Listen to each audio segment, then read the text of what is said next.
Hello and welcome to SPMIS Academy. Today we'll analyze important newspaper articles of 26th April 2024. Please note you can download the PDF version of today's newspaper analysis by clicking the link given in the comment section. This is the list of the topics that we will be covering from today's newspaper. First article is about India-Japan ties और उसका क्या impact हो सकता है Asia के geopolitics पे, वो discuss करेंगे इस आर्टिकल की मदद से. तो this topic is important from our syllabus GS paper 2 international relations point of view. देखिए, जापान के बारे में थोड़ा समझते हैं. जापान ने एक पैसिफिस्ट कॉन्स्टिट्यूशन अडॉप्ट किया post world war two in 1946. तो पैसिफिज्म होता क्या है, पहले वो समझेंगे, तब समझेंगे कि जापान ने पैसिफिस्ट कॉन्स्टिट्यूशन क्यों अडॉप्ट किया. तो पैसिफिज्म मतलब believing in a process where all the disputes would be resolve through peaceful means. Pacifist approach का मतलब हम लोग टेंशंस नहीं करेंगे, हम लोग डिस्प्यूट को रिजॉल्व करेंगे through negotiation and peaceful mean. और जापान ने पैसिफिस्ट कॉन्स्टिट्यूशन अडॉप्ट किया 1946 में. अब सवाल ये उठता है कि why Japan adopted pacifist constitution. तो देखिए, जापान के लोग थोड़ा अलग सोचते हैं. वर्ल्ड वॉर टू में उनको कितना नुकसान झेलना पड़ा वो आपको पता है. World war two ultimately culminated with atom bomb attack over Japan two important city Nagasaki and Hiroshima. But world war two के कैटेस्ट्रॉफी के लिए जापान के लोगों ने कहीं ना कहीं खुद को ही जिम्मेदार ठहराया. दे एक्सेप्टेड, सेल्फ इंट्रोस्पेक्शन करके उन्होंने ये बात को एनालाइज किया कि कहीं ना कहीं जापान ही ज्यादा एग्रेसिव हो गया था और हिटलर और उसकी नाजीजम पॉलिसी को सपोर्ट करने लगा in the quest of in expanding it's territories. तो कहीं ना कहीं जापान के लोगों की भी गलती है, जिस कारण से वर्ल्ड वॉर टू में जापान को इतना सारा निगेटिव इम्पैक्ट झेलना पड़ा. तो वर्ल्ड वॉर टू के बाद जापान के लोगों ने इंट्रोस्पेक्शन करके अपना नया संविधान बनाया, पॉलिटिकल सिस्टम्स में काफी सारे बदलाव किए और उस संविधान में जो कोर आइडिया था वो था पैसिफिस्ट किया. अब हम लोग कोई भी डिस्प्यूट रिजॉल्व करने के लिए कन्फ्लिक्ट नहीं करेंगे. आपको ये बात भी समझनी चाहिए कि जिस देश ने जापान के ऊपर एटम बॉम्ब गिराया, उस देश के साथ जापान ने सिक्योरिटी एग्रीमेंट साइन किया with in A span of 10 years.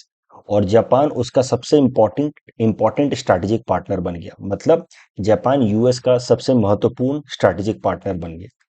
कहीं ना कहीं ये बताता है कि जापान के लोगों ने वर्ल्ड वॉर टू में होने वाले अटैक के लिए कुछ हद तक अपनी जिम्मेदारी भी ली है. ये होता है इंट्रोस्पेक्शन. ये आइडिया जापान की पैसिफिस्ट कॉन्स्टिट्यूशन का जो कॉन्सेप्ट है, इसको आप इस्तेमाल कर सकते हैं एस्से राइटिंग में भी. कैसे नेशनल लेवल पे सेल्फ इंट्रोस्पेक्शन इज इंपॉर्टेंट और उसके बेसिस पे फैसले लिए जाते हैं. जापान को कहीं ना कहीं लगा, वहां की सरकार को कहीं ना कहीं लगा कि यूएस के साथ अगर वो अच्छे संबंध बनाते हैं पास्ट को भूलते हुए, तो फ्यूचर को सिक्योर करने में, फ्यूचर को सेफगार्ड करने में मदद मिलेगी. And that is why Japan went for strategic and security partnership with US. Japan के अगर कॉन्स्टिट्यूशन का आर्टिकल 9 देखें तो वो ये कहता है कि the national constitution of Japan will outlaw war as a means to settle disputes with other states. तो article 9 basically indicate towards pacifist constitution. और जापान की अगर आप फोर्सेस देखें तो जापान की जो मिलिट्री है, it is developed for self defence only. Japan के पास ऑफेंसिव वेपन्स ज्यादा नहीं है, मतलब अटैक करने के वेपन ज्यादा नहीं है. अटैक करने की आर्मी इस तरीके की उनकी ट्रेनिंग नहीं है कि वो अटैक करें, ऑफेंस करें. मेनली उनको डेवलप किया गया है फॉर डिफेंस. लेकिन इस तरीके का पैसिफिस्ट अप्रोच लगभग 60 साल फॉलो करने के बाद, सिंस 2014, जब उनके प्रधानमंत्री थे शिंजो अबे, अब तो उनकी डेथ हो गई है, but since 2014 Japan has been changing its approach. Japan has been reinterpreting its constitution and somehow giving up on its pacifist approach. It is focusing on enhanced military preparation. For example, Japan ने अपना defence budget को limit किया था that it will remain below 1% of its GDP. Now it has been increased and that 1% cap has been breached. Japan ने arm export के ऊपर भी, arm export import के ऊपर भी जो रिस्ट्रिक्शंस लगा रखे थे उसको लिफ्ट कर दिया है. तो यूएस के साथ जापान ने 400 टॉमहॉक क्रूज मिसाइल्स खरीदे हैं which have capability to strike deep into China and North Korea. तो इस तरीके के घातक मिसाइल क्रूज मिसाइल्स खरीदे हैं जापान ने यूएस से। डिफेंस फोर्सेस के अलावा उसने कुछ ऑफेंसिव मिसाइल्स भी खुद डेवलप किए हैं, जैसे पैट्रियोट मिसाइल्स जापान ने डेवलप किया है। तो आप कह सकते हैं कि शिंजो अबे के टाइम से ही वो जो पैसिफिस्ट कॉन्स्टिट्यूशन है उसको हटा करके Shinzo Abe has been suggesting some nationalistic agendas where self defence plus some offensive measure is important. तो कहीं ना कहीं इसको आप उस आर्टिकल से भी जोड़ सकते हैं जो हमने इसी वीक मंडे को किया, ऐसे टॉपिक पावर को लेकर के जो टॉपिक था। तो power is the virtue of someone who is powerful, या स्ट्रेंथ। स्ट्रेंथ के लिए मैंने आपको इस कोट को समझाने के लिए मैंने आपको बोला था, forgiveness is the attribute of the powerful, ऐसा कुछ कोट था। क्षमा शोभती उस भुजंग को जिसके पास गरल हो। तो कहीं ना कहीं जापान को ये बात भी समझ आ रही है कि अगर वो अपने कैपेबिलिटीज को, ऑफेंसिव कैपेबिलिटीज को डेवलप नहीं करेगा, अपने आप को अगर मिलिटरली पावरफुल नहीं बनाएगा, तो लॉन्ग रन में वो अपने नेशनल इंटरेस्ट से कॉम्प्रोमाइज कर बैठेगा। हो सकता है कि उसके ऊपर वापस से इस तरीके का कोई कैटेस्ट्रॉफिक अटैक हो जाए। अब सवाल ये उठता है कि 2014 ऑनवर्ड्स क्यों जापान अपनी पैसिफिस्ट कॉन्स्टिट्यूशन में बदलाव कर रहा है। उसके पीछे सबसे बड़ा फैक्टर है चाइना। आपको पता है कि चाइना ने इंडो पैसिफिक रीजन में 21st सेंचुरी के बिगिनिंग से ही पूरा अग्रेशन फैला रखा है। 9 dash line which was later on upgraded into 10 dash line. तो अलग अलग देशों के साथ उसने टेरिटोरियल डिस्प्यूट किए हुए हैं। तो आसियान कंट्रीज के साथ तो डिस्प्यूट है ही, जापान के साथ उसका एक डिस्प्यूटेड आइलैंड है जिसका नाम है दियाओ या Senkaku island. Basically this Diaoyu Senkaku island, island एक ही है, बस दोनों देश अलग अलग नाम से बुलाते हैं। ये डिस्प्यूटेड है सिंस 1875। तो China began to reassert its claim over this region in 1970s, citing its historical right over the area. But Japan does not recognize such claim of China. तो द सेम आइलैंड यहाँ पे जो है, it is known as Senkaku island in Japan and Diaoyu island in China. ये disputed है। उसके अलावा China का थ्रेट तो आपको पता है, you see Japan is strategic partner of the US. तो China will always remain belligerent with Japan. उसके अलावा जापान के प्रॉक्सिमिटी में नॉर्थ कोरिया भी है, and North Korea you know is an irresponsible power and it is always hostile against US. तो north Korea के पास काफी सारे ऑफेंसिव वेपन्स भी आ चुके हैं। तो जापान के लिए सीधा सीधा खतरा है, considering the geographical proximity of Japan with north Korea. इस कारण से भी जापान अब अपने ऑफेंसिव कैपेबिलिटी को डेवलप कर रहा है। उसके अलावा स्ट्रैटेजिक ऑटोनॉमी, देखिए ये सबसे महत्वपूर्ण मुद्दा है। जापान अब यूएस का एक अपेंडेज बन के नहीं रहना चाहता। यूएस का आप समझिए एक जूनियर पार्टनर बन के नहीं रहना चाहता। मैंने एक दिन न्यूज़पेपर एनालिसिस में आपको कॉन्सेप्ट सिखाया था अलायंस सिस्टम का। अलायंस सिस्टम के अंदर दो या दो से ज्यादा देश आपस में सिक्योरिटी एग्रीमेंट साइन करते हैं। और अलायंस सिस्टम में क्या होता है कि एक सीनियर पार्टनर होता है और बाकी सब जूनियर पार्टनर होते हैं।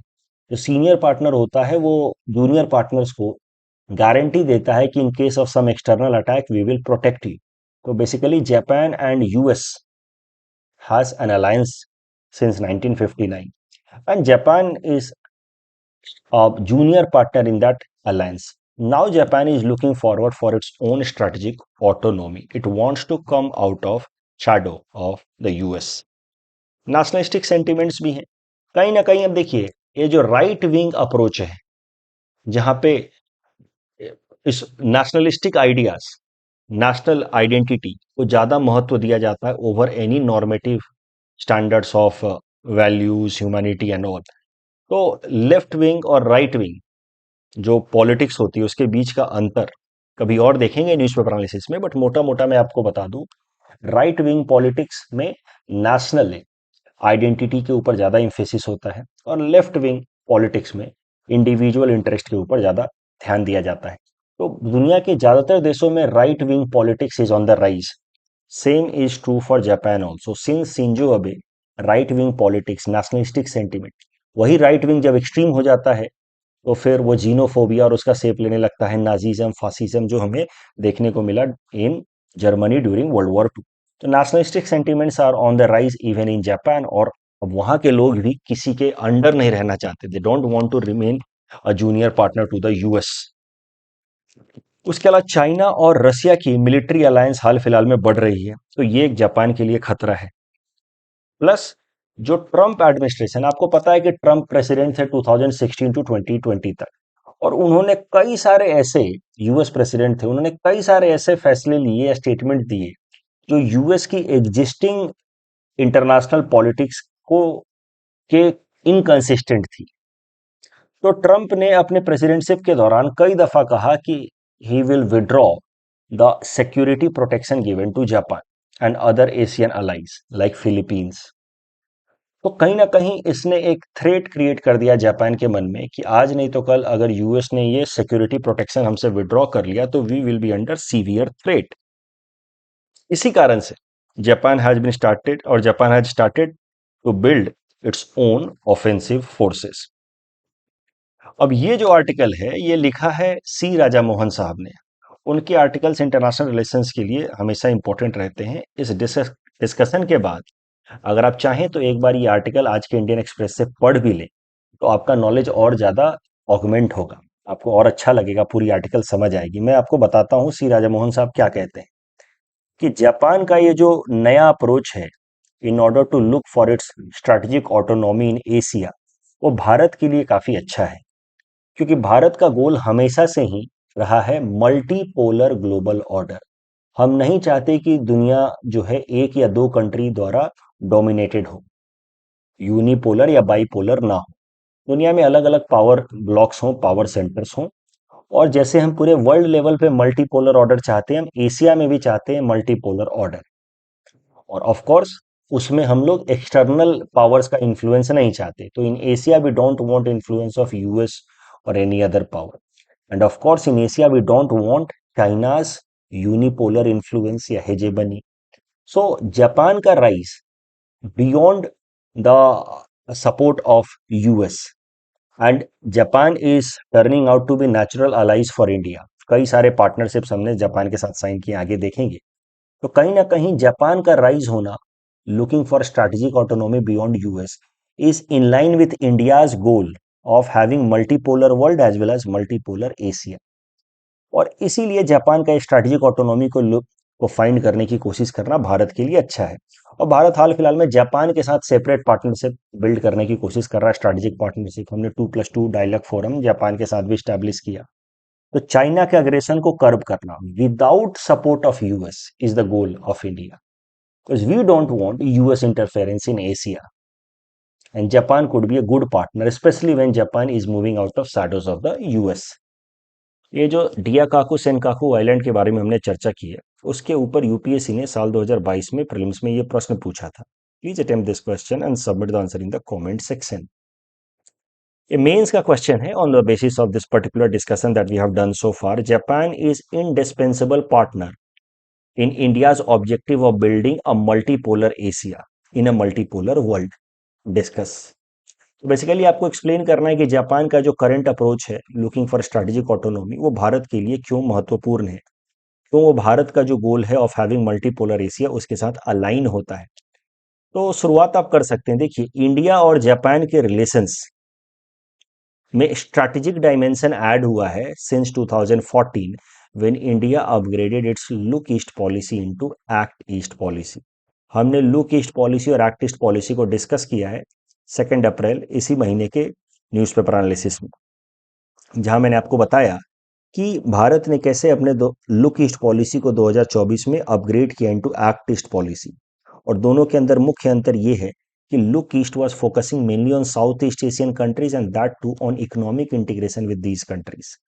Act east policy is emphasizing on south east Asian countries and also on East Asian countries including Japan and South Korea। और एक्ट ईस्ट में सिर्फ और सिर्फ इकोनॉमिक इंटीग्रेशन पे नहीं बट स्ट्रेटेजिक पार्टनरशिप पे भी फोकस है। एक्ट ईस्ट पॉलिसी के बाद से भारत जापान के साथ अपने कन्वर्जेंस को और स्ट्रॉन्ग कर रहा है, और इसके पहले उसके पीछे जो मुख्य कारण है जापान और इंडिया के रिलेशंस को स्ट्रेंथन करने के पीछे मुख्य कारण है चाइना का अग्रेशन और चाइना को काउंटर करना। तो भारत और जापान ने इंडो पैसिफिक रीजन में चाइना के अग्रेशन को काउंटर करने के लिए एक डॉक्यूमेंट को अडॉप्ट किया है जिसका नाम है free and open Indo Pacific document. बिना चाइना का डायरेक्टली नाम लिए हुए दोनों देशों ने यह डॉक्यूमेंट अडॉप्ट किया है, जहां पे दोनों देशों ने कमिट किया है कि हम लोग इंडो पैसिफिक रीजन को, स्पेशली साउथ चाइना सी को फ्री रखेंगे फ्रॉम एनी अनड्यू इंटरफेरेंस। तो इनडायरेक्टली चाइना को मैसेज है। उसके अलावा Asia Africa growth corridor Bharat और जापान मिल करके बिल्ड कर रहा है एशिया और अफ्रीका को लॉजिस्टिकली, इंफ्रास्ट्रक्चर वाइज कनेक्ट करने के लिए। एशिया अफ्रीका ग्रोथ कॉरिडोर भी हमने 2 अप्रैल के न्यूज़पेपर एनालिसिस में देखा है। उसके अलावा इकोनॉमिक कोऑपरेशन है, जीका प्रोजेक्ट तो आपको पता है, गुवाहाटी के अंदर भी water and sanitation project Zika का है। टेक्नोलॉजिकल कोऑपरेशन है, India Japan digital partnership, defence cooperation है, स्ट्रेटेजिक पार्टनरशिप, क्वाड ग्रुप हमने बनाया, उसमें जापान भी है, मालाबार एक्सरसाइज। तो आप लिख सकते हैं कि when Japan is looking forward to move out of its pacifist policy and reduce over dependence on the US, it is turning out to be suitable candidate to collaborate with India. अब Japan हमारे लिए एक बहुत ही suitable candidate बनता जा रहा है। Japan can be instrumental in curbing China's aggression in Indo Pacific, and it will be very instrumental in attaining India's foremost goal in Asia, which is to ensure multipolar Asia free from China's aggression। ऐसा कुछ लिख करके आप conclude कर दीजिए। Next topic is about universal basic income. This topic is important from our syllabus GS paper 3 Indian economy point of view. देखिए, सबसे पहले समझिए कॉन्सेप्ट क्या है यूबीआई का। मैं सरल भाषा में समझाता हूं, फिर पढ़ लेंगे एक बार यहाँ पे जो भी लिखा है। तो भारत सरकार या स्टेट गवर्नमेंट्स कितने सारे स्कीम्स चलाती है पॉवर्टी एलिविएशन के लिए। वेलफेयर स्कीम्स, उसके अलावा सब्सिडी देती है। जैसे असम लेवल पे बात करें तो अरुणोदय स्कीम है, प्रधानमंत्री आवास योजना, एमजी नरेगा। ये सब कहीं ना कहीं पॉवर्टी को काउंटर करने के लिए, अंत्योदय अन्न योजना, प्रधानमंत्री गरीब कल्याण अन्न योजना, ये सब पॉवर्टी को काउंटर करने के लिए इतने सारे स्कीम्स चलाए जा रहे हैं। तो multiple schemes at multiple levels creating confusion, कहीं ना कहीं वो इफेक्टिवनेस को हैम्पर कर रहा है। स्कीम्स जो आउटकम ला सकते हैं उसकी इफेक्टिवनेस को ये हैम्पर कर रहे हैं। अब इसका एक ऑल्टरनेटिव प्रपोज किया इकोनॉमिक सर्वे ने 2016-17 में कि इतने सारे स्कीम्स अलग अलग चलाने के बजाय, पॉवर्टी को काउंटर करने के लिए इतने सारे स्कीम्स अलग अलग चलाने के बजाय क्यों ना यूनिवर्सल बेसिक इनकम का कॉन्सेप्ट ला दिया जाए, जहां पे भारत के हर एक सिटीजन के अकाउंट में, ऑफ कोर्स एडल्ट सिटीजन होंगे, उनके अकाउंट में एक particular amount of money transfer कर दिया जाए। जो भी हो that amount needs to be discussed, but एक पर्टिकुलर अमाउंट ट्रांसफर कर दिया जाए हर एक पर्टिकुलर इंटरवल पे, मंथली, क्वार्टरली और whatsoever. This concept which was suggested by economic survey in 2016-17 is known by the name universal basic income. Universal basic income के 4 component होंगे। यूनिवर्सलिटी मतलब सबके अकाउंट में जाएगा, पीरियोडिक मतलब वन टाइम नहीं होगा, एक पर्टिकुलर इंटरवल के बाद जाता रहेगा बार बार, महीना या quarterly. Individuality, payment will go to individual level not on family level. And unconditional मतलब पेमेंट ट्रांसफर के लिए कोई कंडीशन नहीं होगा कि आप ये करोगे तभी आपको ये पेमेंट मिलेगा। That is the concept of universal basic income. इससे 2 लेवल पे फायदे होंगे। गरीबी को काउंटर करने में मदद मिल सकती है, ऐसा इकोनॉमिक सर्वे ने सजेस्ट किया। लोगों के हाथ में पैसा आएगा तो गरीबी कम होगी। और दूसरा, इतने सारे अलग अलग स्कीम्स चला करने से भारत सरकार और स्टेट गवर्नमेंट्स बच सकती है, क्योंकि अलग अलग स्कीम्स के कारण कंफ्यूजन होता है, इफेक्टिवनेस कॉम्प्रोमाइज होता है। तो यूबीआई यूनिवर्सल बेसिक इनकम के फेवर में कई सारे आर्गुमेंट्स हैं। पॉवर्टी रिडक्शन में काम आ सकता है। It provides choice to the individuals. अभी आप कैसा है, गरीब कल्याण अन्न योजना में उसको आप अन्न देते हैं कि राइस मिलेगा, वीट मिलेगा, लेकिन मान लीजिए उसको मक्के खाना है तो, दाल खाना है तो अगर आप पैसा देंगे उसको तो उसके पास चॉइस रहेगा अपनी जरूरत की चीजें, अपने इंटरेस्ट की चीजें खरीदने का। साइकोलॉजिकल स्ट्रेस लोगों के ऊपर कम होगा अगर उनको एक मंथली इनकम की गारंटी हो जाएगी। और एडमिनिस्ट्रेटिव एफिशिएंसी तो बढ़ेगा ही बढ़ेगा, क्योंकि अलग अलग स्कीम्स को चलाने के लिए सरकार को अलग अलग डिपार्टमेंट्स और अलग अलग इंफ्रास्ट्रक्चर मेंटेन करने की जरूरत नहीं होगी। UBI is different from any other welfare scheme. बाकी सारे वेलफेयर स्कीम के अंतर्गत कंडीशनल ट्रांसफर होता है एक पर्टिकुलर काइंड ऑफ लोगों को ही पैसा ट्रांसफर होता है। फॉर एग्जाम्पल पीएम किसान, 6,000 रुपये दिए जाते हैं, 2-2 हज़ार रुपए के इंस्टॉलमेंट में over a period of 4 months. तो किसानों को बस मिलता है, उसमें बाकी लोगों को इंक्लूड नहीं किया गया है। पीएम किसान हो या कोई भी स्कीम हो, कोई भी वेलफेयर या सब्सिडी स्कीम हो, उसके मुकाबले यूबीआई अलग है, क्योंकि इसमें यूनिवर्सलिटी, सबको मिलने वाली बात की गई है, अनकंडीशनल। पीएम किसान में भी कंडीशन है कि अगर खेतों में सोइंग होगी, सीडिंग होगी, तभी जाकर के पैसा मिलेगा। यहाँ कोई कंडीशन नहीं। तो सुन करके तो अच्छा लग रहा है कि यूबीआई अगर ला दिया जाए तो भारत की गरीबी की समस्या काफी हद तक कम हो सकती है। बट यूबीआई 2016-17 में प्रपोज किया इकोनॉमिक सर्वे ने, लेकिन उसको अभी तक क्यों इंप्लीमेंट नहीं किया जा रहा है? क्योंकि इसको लेकर के कई सारे एप्रीहेंशंस भी हैं, डर भी हैं। For example wasteful spending. अभी लोगों के हाथ में सीधा सीधा पैसा जाएगा, तो हो सकता है कि वो अनाज खरीदने के बजाय अल्कोहल, टोबैको खरीदना शुरू कर दें। Those products that have negative externalities on society, वो खरीदना शुरू कर दें। डिक्रीज इन इकोनॉमिक एक्टिविटीज, अगर लोगों के हाथ में सीधा सीधा पैसा जाएगा तो हो सकता है कि लोग लेजी हो जाएं, कुछ हद तक लेबर मार्केट पे इंपैक्ट पड़े, people would not be willing to that work that much. Cash induced gender disparity, अभी पैसा तो जाएगा, सबके अकाउंट में भले जाएगा, लेकिन अगर पैसा सीधा सीधा दिया जाएगा तो हो सकता है कि male member of the family वो सारा पैसा लेकर के अपने इंटरेस्ट के हिसाब से यूज करें। लेकिन कैश के बदले में जब अलग अलग वेलफेयर स्कीम्स में काइंड में कुछ बेनिफिट दिया जाता है, जैसे कि अनाज दे दिया गया, सिलेंडर दे दिया गया, तो कहीं ना कहीं वो जेंडर पैरिटी को मेंटेन करने में भी मदद करता है, वीमेन के इंटरेस्ट को भी प्रोटेक्ट करने में मदद करता है। उसके अलावा ऑफ कोर्स एक immense amount of fiscal burden होगा, सरकार के लिए खर्चा बढ़ेगा। सबके अकाउंट में 5,000-6,000 रुपए मंथली ट्रांसफर करना, जैसा मोटा मोटा प्रपोजल आता है यूबीआई के अंतर्गत, ये आसान नहीं है। और लोगों के हाथ में डायरेक्टली अगर पैसा दिया जाए तो महंगाई भी बढ़ सकती है। बेसिक इकोनॉमी का कॉन्सेप्ट है, when more money will be in the hands of people, then people will create more demand, that might lead to demand pull inflation. Inequality भी बढ़ सकती है, क्योंकि देखिए अभी यूबीआई में कैसा है कि मुकेश अंबानी से लेकर के गरीब रिक्शा वाला तक के अकाउंट में पैसे ट्रांसफर कर दिए जाए। अब आप बोले सर मुकेश अंबानी के अकाउंट में 5,000 ट्रांसफर करके फायदा, ये बस रखा जा रहा है for the sake of simplicity कि सबके अकाउंट में ट्रांसफर कर दो आंख बंद करके। पहली बात, अभी जो रिच है वो तो टैक्स के फॉर्मेट में बहुत सारा पैसा वापस दे ही दे देता है, 2 लाख 4 लाख तो टैक्स भर ही देता है, तो उसके अकाउंट में 5,000 ट्रांसफर भी किया तो कोई फर्क नहीं पड़ता। Ultimately the government will get net positive money from rich people. But दिक्कत क्या है कि अलग अलग जगहों पे महंगाई अलग अलग है, अर्बन एरिया में अलग है, रूरल एरियाज में अलग है।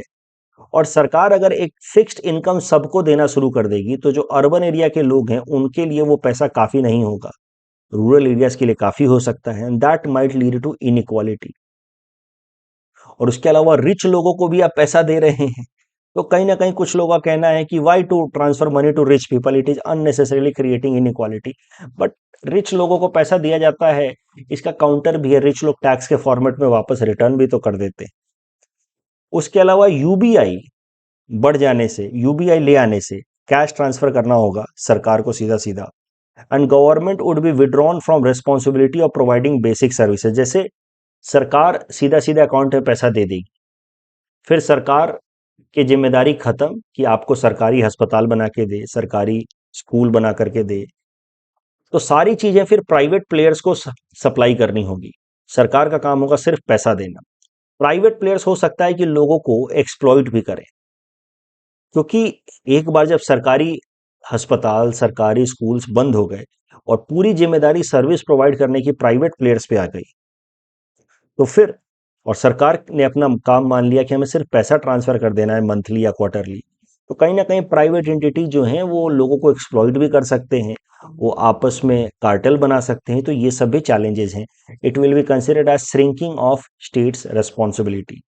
इसीलिए कंक्लूजन में आप कुछ ऐसा लिख सकते हैं कि देखिए यूबीआई का जो कॉन्सेप्ट है, भारत में तो अभी नहीं लाया गया, लेकिन दुनिया के कई सारे देशों में इसको एक्सपेरिमेंट किया गया है।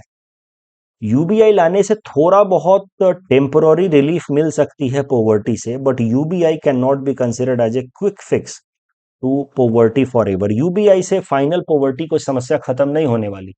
पॉवर्टी की समस्या तभी खत्म होगी जब लोगों के अंदर सेंस ऑफ सिटीजनशिप मजबूत होगा और वो अपने पॉलिटिकल राइट्स का सही इस्तेमाल करेंगे, सही लोगों को चुनेंगे, सही पॉलिसीज बनाने के लिए उनको कंपेल करेंगे, तब जाकर के लोगों को education, health care, skill development की बेसिक अपॉर्चुनिटीज मिलेंगी, जिनका इस्तेमाल करके लोग अपनी कैपेसिटी को डेवलप कर पाएंगे, and then they will be able to move out of poverty. For example, land reforms in India that helped in helping people, that allowed people to become capable and generate income for themselves rather than remaining dependent on the government for transferring money. तो आज ही, जैसे मैंने ethics की class ली है, जिन बच्चों को याद आ रहा होगा, आज ही मैंने बताया है, सिर्फ वेलफेयर करने से पॉवर्टी तो परपेचुअल हो जाएगा. Please try to link it, जिन बच्चों ने आज सुबह एथिक्स की क्लास अटेंड की है. सिर्फ वेलफेयर करने से पॉवर्टी तो परपेचुअल हो जाएगा, क्योंकि वेलफेयर से इनइक्वालिटी कम नहीं होता, वो सस्टेन हो जाता है. तो UBI is a welfare scheme. Alone it is not going to work. It has to be complemented with some capacity building approach. इस टॉपिक के बेसिस पे ये प्रीलिम्स प्रैक्टिस क्वेश्चन है, इसको अटेम्प्ट कीजिए. Submit the answer in the comment section. Mains practice question यहाँ मैंने दे रखा है, हिंट्स भी दे रखा है. इस क्वेश्चन को आप आराम से अटेम्प्ट कर सकते हैं. The next topic is about pink hydrogen. This topic is important from our syllabus GS paper 3 science and technology point of view. देखिए, हाइड्रोजन अलग अलग तरीके के होते हैं. ये तो हम लोग ऑलरेडी इसी महीने न्यूज़पेपर एनालिसिस में हमने डिस्कस किया है. बेसिकली हाइड्रोजन तो जो है सो है ही, हाइड्रोजन गैस तो जो है या मॉलिक्यूल जो है वो तो है ही, but on the basis of their production method उसको अलग अलग नाम दिया जाता है. Grey hydrogen, blue hydrogen, green hydrogen. Basically grey hydrogen के अंदर नेचुरल गैस CH4 को ब्रेक करके CO2 अलग कर दिया जाता है, हाइड्रोजन अलग कर दिया जाता है, और वो CO2 को एटमॉस्फेयर में रिलीज कर दिया जाता है. इसलिए ये वाला जो हाइड्रोजन है उसको कह दिया जाता है grey hydrogen, because it is not very environmental friendly approach to produce hydrogen. Blue hydrogen में भी प्रोसेस यही होता है, बट जो CO2 रिलीज होता है उसको एब्जॉर्ब करके अंडरग्राउंड स्टोर कर दिया जाता है. इसीलिए ये वाला जो हाइड्रोजन है इसको कह दिया जाता है blue hydrogen, which is relatively better as far as environmental impact is concern with respect to grey hydrogen, क्योंकि इसमें CO2 कम से कम एटमॉस्फेयर में तो रिलीज नहीं हो रहा. और फिर है तीसरा ग्रीन हाइड्रोजन. ग्रीन हाइड्रोजन के अंदर वाटर H2O को लिया जाता है. यहां पे नेचुरल गैस लिया ही नहीं जाता, H2O को लिया जाता है और इलेक्ट्रिसिटी की मदद से इसको ब्रेक किया जाता है. इलेक्ट्रिसिटी की मदद से जब वाटर को हम ब्रेक करते हैं, उस प्रोसेस को कहा जाता है इलेक्ट्रोलाइसिस, और वाटर को ब्रेक करके हाइड्रोजन सेपरेट कर लिया जाता है from oxygen. This method is most environmental friendly because in this process oxygen is released in the atmosphere. Forget about CO2, it is augmenting oxygen in the atmosphere. That is why ये जो hydrogen इस process में produce होता है, इसको कहा जाता है ग्रीन हाइड्रोजन. ये तुम लोग ऑलरेडी देख चुके थे. तो ग्रे, ब्लू, ग्रीन हाइड्रोजन के अलावा और भी हाइड्रोजन होते हैं, जैसे ब्लैक हाइड्रोजन. ब्लैक हाइड्रोजन के अंदर इलेक्ट्रोलाइसिस मेथड का इस्तेमाल किया गया, लेकिन इलेक्ट्रिसिटी जो है, आई एम सो सॉरी, वो डेवलप किया गया, वो जनरेट किया गया कोल का इस्तेमाल करके. जबकि ग्रीन हाइड्रोजन के लिए एक बात और ध्यान रखनी है जो मैंने बताया नहीं. ग्रीन हाइड्रोजन के लिए जो इलेक्ट्रिसिटी होनी चाहिए वो भी ग्रीन होनी चाहिए, मतलब रिन्यूएबल सोर्सेज से आनी चाहिए, तब जाकर के इस हाइड्रोजन को ग्रीन हाइड्रोजन कहा जाएगा. अगर ये इलेक्ट्रिसिटी कोल बर्न करके लाई गई है, इस हाइड्रोजन को कहा जाएगा ब्लैक हाइड्रोजन. इसी से रिलेटेड है पिंक हाइड्रोजन. बेसिकली अगर पिंक हाइड्रोजन कैसा है कि अगर ये electricity for the electrolysis purpose, if this electricity is developed or generated using nuclear power, then उस प्रोसेस में जो डेवलप हो रहा हाइड्रोजन है उसको कहा जाएगा पिंक हाइड्रोजन. तो pink hydrogen is generated through electrolysis powered by nuclear energy. इसको कभी कभार पर्पल हाइड्रोजन या रेड हाइड्रोजन भी कहते हैं. तो पिंक हाइड्रोजन मतलब न्यूक्लियर एनर्जी का इस्तेमाल करके इलेक्ट्रोलाइसिस करने का जो प्रोसेस है हाइड्रोजन प्रोड्यूस करने के लिए, उसको कहा जाता है पिंक हाइड्रोजन. पिंक हाइड्रोजन का बहुत सारा एडवांटेज है over other forms of hydrogen. Pink hydrogen को लार्ज स्केल पे प्रोड्यूस किया जा सकता है, और हाइड्रोजन इज एनर्जी रिच, तो उसका इस्तेमाल ट्रांसपोर्टेशन के लिए, इंडस्ट्रियल सेक्टर में हो सकता है, फीड स्टॉक में इस्तेमाल हो सकता है for energy sources and all. उसके अलावा स्टील इंडस्ट्री, एविएशन इंडस्ट्री में इसका इस्तेमाल हो सकता है. तो हाइड्रोजन प्रोडक्शन अगर हमने बढ़ा दिया तो देश के अलग अलग इकोनॉमिक सेक्टर्स को फायदा होगा. और पिंक हाइड्रोजन बेसिकली वो हाइड्रोजन है जहां पे इलेक्ट्रोलाइसिस किया जाएगा with help of nuclear energy, और पिंक हाइड्रोजन को लार्ज स्केल पे प्रोड्यूस किया जा सकता है, जिससे हमारी एनर्जी रिक्वायरमेंट्स काफी हद तक मीट हो सकती है in the form of this hydrogen. इसीलिए सजेशन आया इस आर्टिकल में कि पिंक हाइड्रोजन का हमें प्रोडक्शन बढ़ाना चाहिए। और सजेशन ये भी है, हो सकता है मेंस में प्रश्न आ जाए तो आपको थोड़ा सा ये भी लिख देना चाहिए कि पिंक हाइड्रोजन के प्रोडक्शन से हमारी एनर्जी रिक्वायरमेंट को काफी हद तक मीट की जा सकती है। लेकिन पिंक हाइड्रोजन के प्रोडक्शन को बढ़ाने के लिए हमें एटॉमिक एनर्जी एक्ट ऑफ 1962 को अमेंड करना पड़ेगा। देखिए क्या है atomic energy act. Atomic energy act कहता है कि भारत के अंदर न्यूक्लियर प्रोसेसेस को इस्तेमाल करने का अधिकार सिर्फ सरकार और सरकारी एजेंसीज को होगा। तो राइट नाउ न्यूक्लियर या atomic production is being restricted to government entities as per atomic energy act of 1962। अगर इसको अमेंड करके प्राइवेट प्लेयर्स को भी इंक्लूड किया गया तो न्यूक्लियर प्रोडक्शन बढ़ सकता है हमारे देश में, न्यूक्लियर एनर्जी प्रोडक्शन, और फिर उसकी मदद से पिंक हाइड्रोजन का प्रोडक्शन भी हम बढ़ा सकते हैं। तो इस तरीके से आप सजेशन में कहीं लिख सकते हैं कि atomic energy act of 1962 needs to be amended if we need to increase production of pink hydrogen. इस टॉपिक के बेसिस पे प्रीलिम्स प्रैक्टिस क्वेश्चन ने आपको दे रखा है। Please attend this question and submit the answer in the comment section. The next article is about biomarkers. This topic is important from our syllabus GS paper 4 science and technology point of view. देखिए bio markers क्या होता है। तो हमारे body के अंदर कुछ ऐसे केमिकल्स, ऐसे सब्सटेंस जो हमारे बॉडी के उस पर्टिकुलर ऑर्गन के हेल्थ को रिफ्लेक्ट करे, उनको कहा जाता है बायो मार्कर्स। बेसिकली बायो मतलब लाइफ, मार्कर मतलब इंडिकेटर। तो हमारा लाइफ या हमारा हेल्थ कैसा है उसको इंडिकेट करने वाले मॉलिक्यूल्स। अब कभी कभार क्या होता है कि कुछ एक्सटर्नल मॉलिक्यूल्स जानबूझ करके ऐड किए जाते हैं इन ऑर्डर टू टेस्ट, क्योंकि वो मॉलिक्यूल जाएगा बॉडी ऑर्गन के अंदर और ऑर्गन्स के साथ जब रिएक्ट करेगा, इंटरैक्ट करेगा, तो अगर ऑर्गन के अंदर कुछ प्रॉब्लम होगी तो that will reflect in that molecule. तो biomarkers are sometimes naturally generated inside human body और sometimes introduced in the human body, but दोनों का मकसद यही होता है कि एग्जामिन कर पाए कि ह्यूमन बॉडी कितना हेल्दी है, ऑर्गन कितना अच्छे से फंक्शन कर रहा है। तो biomarkers are basically indicator of health of an organ. It is either indicated by natural substances present in the human organ or on the basis of some external agent introduced in the human body which reacts or interacts with the organ and then reflects the health। आपके body के अंदर, heart के अंदर, lungs के अंदर कुछ एक छोटा सा मार्कर डाल दिया और उसका कैसा इंटरेक्शन हो रहा है हार्ट के साथ, उसके मदद से हम पता कर लेते हैं कि हार्ट का हेल्थ कंडीशन कैसा है। तो बायोमार्कर तो वैसे कोई नया कॉन्सेप्ट नहीं है, पहले से भी अलग अलग बीमारियों का पता लगाने के लिए इसका इस्तेमाल किया जाता रहा है। बट हाल फिलहाल में न्यूज ये आ रही है कि साइंटिस्ट ने कुछ ऐसे नए तरह के बायोमार्कर्स डेवलप कर लिए हैं जिनको बॉडी में इंसर्ट करके बिल्कुल मिनटों के अंदर बहुत जल्दी पता किया जा सकता है कि कैंसर हमारे बॉडी के अंदर है कि नहीं। सो बेसिकली ये जो नए तरीके का ब्लड बायोमार्कर डेवलप किया गया है, इसकी मदद से कैंसर को काफी अर्ली स्टेज में डिटेक्ट किया जा सकता है। और आप सबको पता है कि अगर कैंसर को अर्ली स्टेज में डिटेक्ट कर लिया गया तो उसको ट्रीट भी किया जा सकता है।